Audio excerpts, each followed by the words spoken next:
Welcome to Music Forever, a podcast by the New Horizons International Music Association. I am Irene Cohen.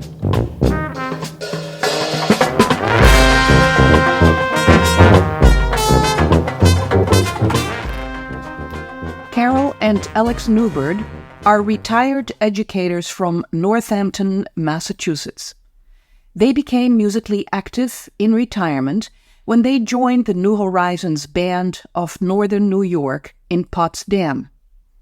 After several years, they moved to Northampton, Massachusetts, where they started the Pioneer Village New Horizons Band at the Northampton Community Music Center. Carol joined the NEMA Board of Directors in 2020 and assisted in building NEMA's new format, which includes virtual programming, broader communication among members and educators, and an interactive website. She was the NEMA Events Committee Chair for 2 years. The interview took place at the Snow Pond, New England Adult Music Camp in August 2023. Carol and Alex explain how the New Horizons music mantra, "Your best is good enough," works so well for them and their band members. Welcome, Carol and Alex. Thank you. Thank you. So, tell us a little bit how music came into your life. Well, from very early times in my family, it was really informal. I can remember my mom always singing me a song before I went to sleep at night, and my grandfather played the ukulele and would sit around and sing. And my father had a guitar that had like a metal bar that you slid on the strings, and I would sit on his lap with the guitar in front of us when I was little, and he would put his hand over mine and would slide the bar on the guitar, and it just seemed like a natural thing to do. As a kid, I remember singing in the car a lot as we would travel. It filled the time. Last night, for example, when I saw the sun setting, it reminded of a hymn that we used to sing as a family and going across New York State especially. Okay, growing up in the church, of course, hymns in the church were part of my background as well. I remember in elementary school, they wanted to get us started playing instruments, and I remember being given an instrument called a tonette, which is like a little plastic recorder, and I remember having to play a duet with another kid and I in front of our 6th grade class, and it was kind of terrifying to play this duet. So, but that was my beginning of music. Those are both very sweet memories, so it doesn't sound like, oh, well, my grandma said I had to play the piano and I didn't want to. These are very sweet memories. I have a not-so-sweet one. Oh, go ahead. Well, because I did take piano lessons as a kid, and for 10 years, actually, and almost anything my teacher gave me, I could play with my right hand or my left hand, but never together, and it was not sweet. Mm-hmm. What happened? What would she say? Well, the first teacher I had would rap me on the knuckles with her pencil.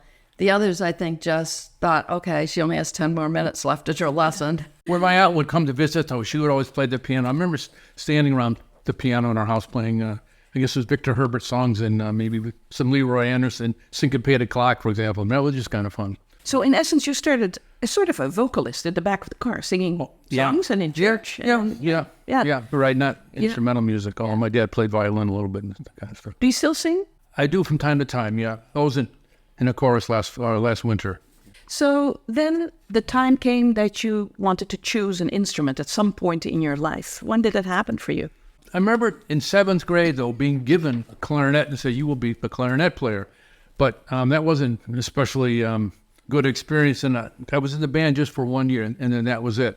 But then after college, and when I moved to Northern New York State, I sang in a community chorus for a very long time. But I always thought playing the trumpet would be cool, but that was never offered to me, so I didn't think about it. But then one day in Canton, where we were living, we saw in the newspaper an advertisement for the formation of a new band called the New Horizons Band. I was wondering what that would be all about, so I talked to Carol about it, and we showed up at the town. The local music store had a series of instruments that you could try, so I tried a trumpet, and I thought, that might work for me. Yeah, so I just went along to support him because I had just 6 months before purchased a hammer dulcimer, which I had always wanted, and so that was my instrument. I knew so little about bands that I went to this sign up with Alex, and it looked like everybody's going to have a great time and I was going to be left out. So I was naive enough to ask the music person there if I could play my hammered dulcimer in the band.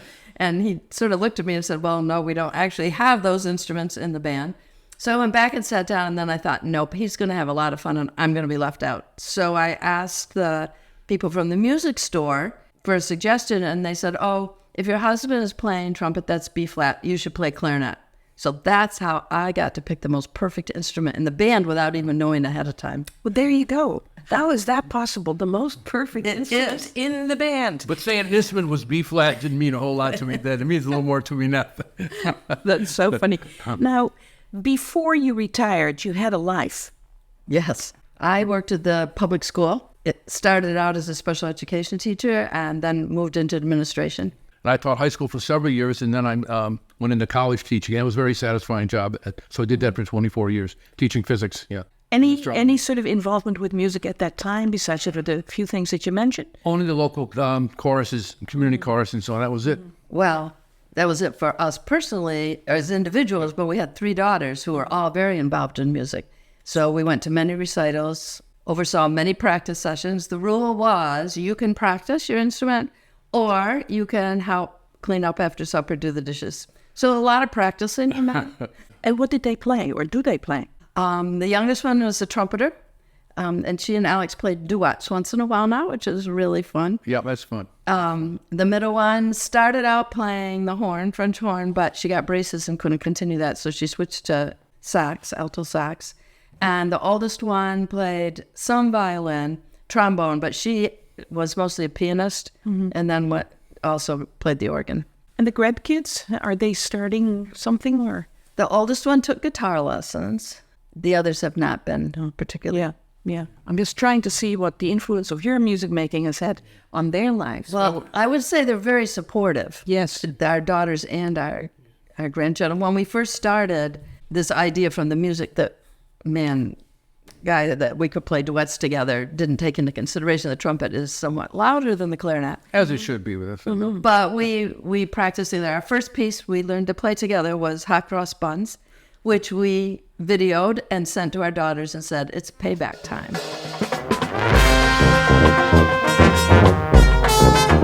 So here you are in northern New York, and you joined the New Horizons band. Right. So tell us more about that. How did you start? What level did you start? What level do we start?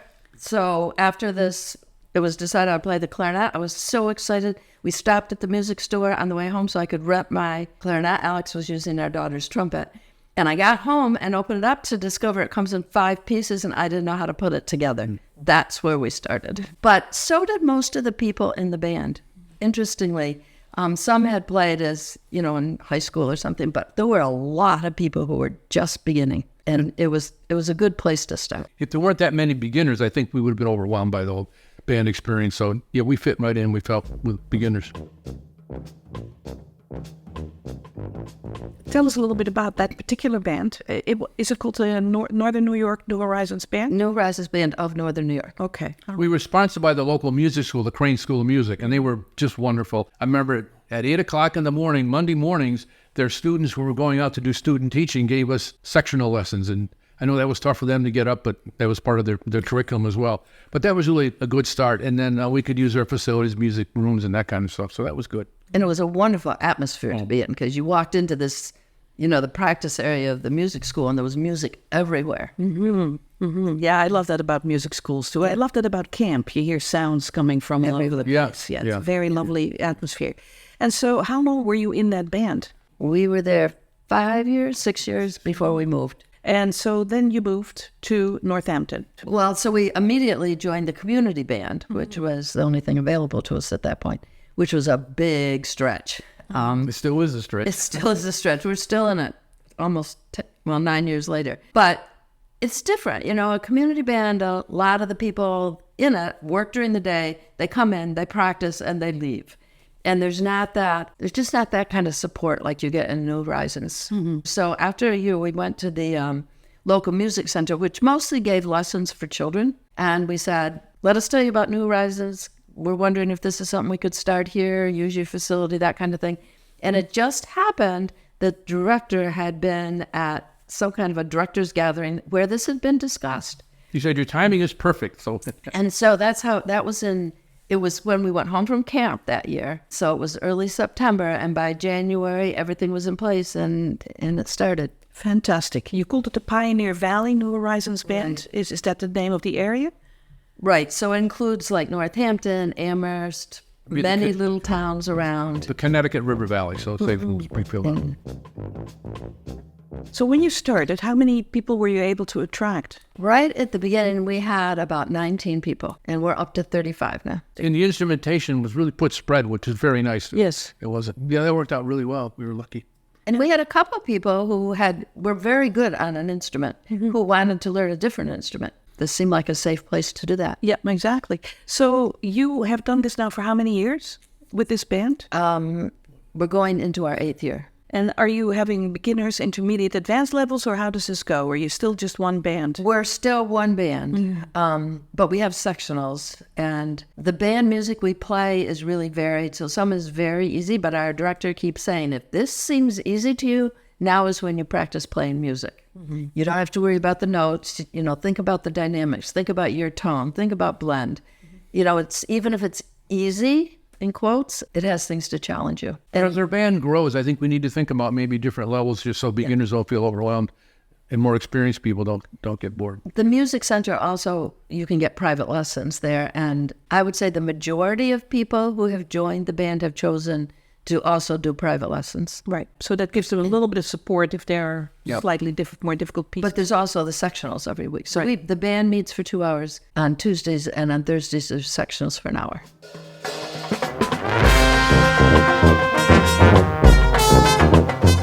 What has New Horizons meant to you? It reshaped our retirement. I have no idea what we would have been doing if we weren't doing this. I mean, it really is very addictive. It really is, yeah. I met some people, a couple of days ago, and I mentioned New Horizons. They were from Rochester, and their face just broke into big smiles. They had no clue. Oh, we sing in New Horizons chorus or whatever. It was like this instant connection. It was really fun to see that. Yeah. It is. In terms of socializing, do you have events outside of your band get-togethers? Right before COVID hit and everything closed down, so it was near the end of February, we actually went to New Hampshire to visit a New Horizons band there. They put on a potluck for us in one of their homes, and then we had a rehearsal together. And supposedly a couple months later, they were going to come to us, but within a week, everything was closed and we couldn't do that. But our New Horizons band in Potsdam, we had an interaction with the Ottawa band, and that was really nice. Several times there was an interchange. They would come over, we'd have potluck, and then go back to Ottawa. That was really nice. Because really, when you live in Potsdam, you just about live in Canada. We do, for sure. Oh, You're yeah. sort of right on the border. Sure. So that is lovely. There is a different flavor to New Horizons music camps. I think it has to do with it's just okay if you can't play this music. And it's just okay if you remember 2 of the 3 flats. It would be nice if you improved that, but it's okay to try and really stretch yourself, and you get a lot of support for that. But also at New Horizons camp, there's often some theory classes and that kind of thing. That's special too. I mean, that's helpful to learn some basic things we have, or how to read timing better, or practice techniques, kind of stuff. Sure. Yeah, I think also it is incredible to know that there are people from all over the place. Yeah. You sit down with a piece of music in front of you and you play. It is this sort of language that we speak. You may not even know the name of the person who sits next to you, and you play music. It is a wonderful feeling. Every time I sit at a new sort of venue and we do this, I'm just amazed. I'm in awe that we do this together. Mm-hmm. It's true. Yeah. And then at mealtime, you get to talk to these people. Yeah, last night I talked to this really interesting man from Prince Edward Island who for 30 years was the inspector of potatoes in PEI. Yeah. Just really interesting people. Carol, at one point somebody tapped you on the shoulder and said, how about you want to become a member of the board of directors of NEMA, which is the New Horizons International Music Association. Tell us a little bit more about that and your experience there. Well, it was an experience, all right. I was delighted because, as I said earlier, New Horizons Music has changed our retirement. And so to be on the board and try to enhance that was really appealing. So I went on the board in January 1st of 2020, and everything crashed shortly thereafter. And really, NEMA had to remake itself. And a lot of that, well, you, Irene, were president of the board at the time, and the board had to make some big decisions. And how are we going to stay connected? That was really the biggest concern, I think, because New Horizons bands bring people together. It's very connected. And here we were going into a situation we didn't know for how long that we would be separated. So how do we stay connected? So a lot of things happened, like all the virtual events, which now we're back together, but the virtual events are still really popular. And, literally hundreds of people sign up to go to the offerings, which range from a one-time thing and talk about architecture and sound or whatever to a whole series about the Beatles or klezmer music or whatever. It's been amazing how much more together we've been able to be using Zoom. Usually there's a breakout session and you get to meet with other people that are on the same Zoom meeting with you. And they're, as you said, it's from all over the country. In fact, there was that one terrific one with the ukulele where there was a daughter in Australia and a mother in the United States, and they took the same course. Yeah. I mean, that is just so cool. Yeah. So that was certainly, the board had to make decisions around that. NEMA has grown to the point where we really needed to update how we did data, how we handled finances, how we reached people like podcasts, and it was huge. Mm-hmm. It makes me also realize how much work needs to go on behind the scenes to put on a camp or anything else. There's a lot of hours put in by other people. And I would like to thank Carol and Alex, because equally being in the same household as Carol during the pandemic, for the immense amount of hours you put in, dedicated hours, to keep the organization going, but also to grow it, as you say. We took the pandemic as an opportunity to work on stuff because we had time. And I think it is fair to say that we succeeded. Absolutely. This and at the same time, we have new friends. We're meeting at many different camps. We're in touch. Was for me, being on the board was a splendid experience. And anyone who's interested to join this board, I would say, let us know.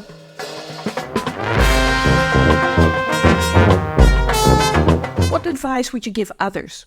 If somebody listens to this podcast, has never heard of New Horizons, thinks, I may just want to play a clarinet or whatever, what do they do? Because people have fear. An instrument sort of is a mystical, magical thing.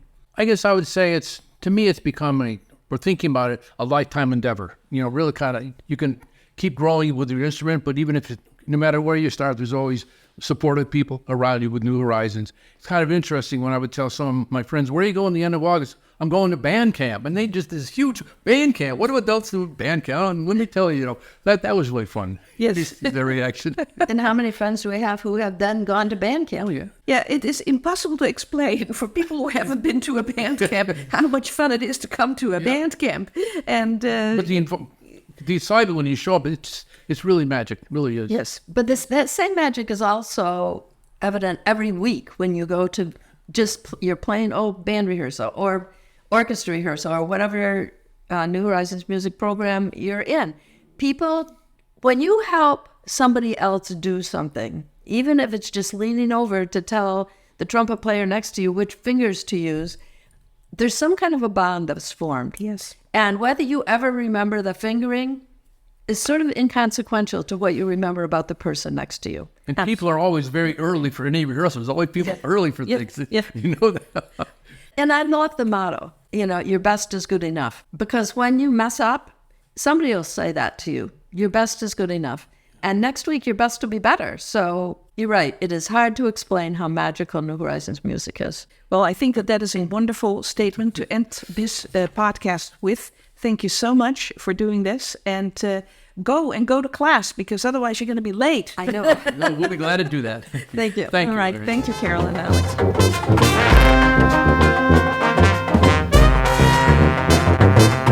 I would like to thank Carol and Alex Neubert for doing this interview in August 2023. If you would like to find out more about the Pioneer Valley New Horizons band, please go to the website of the Northampton Community Music Center and look up adult programming.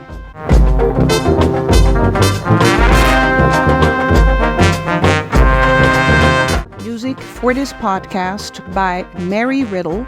Swag on.